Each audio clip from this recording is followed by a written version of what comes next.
اور یہ ایسا سفر ہے جس سفر میں تنے تنہا اکیلے ابو بکر صدیق رضی اللہ تعالیٰ نے حضور کی خدمات سر انجام دی، اول سے لے کر آخر تک۔ سفر کے لیے اونٹنیاں خریدنی تھیں، ابو بکر صدیق رضی اللہ تعالیٰ عنہ نے خریدی۔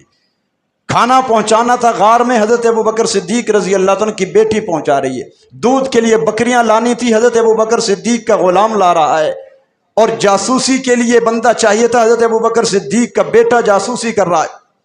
مکہ سے نکلے، مدینہ کی عام شاہراہ پہ پہنچے، حضور کو لباس کی ضرورت تھی۔ ابو بکر صدیق کے داماد حضرت زبیر لباس پیش کر رہے ہیں۔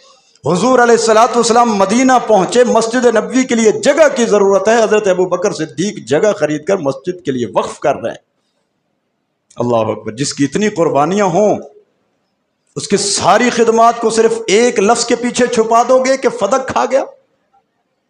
ظالموں، جس نے اپنا تن من دھن سب کچھ حضور پہ لوٹا دیا، وہ حضور کی بیٹی کا حق کیسے کھا سکتا ہے؟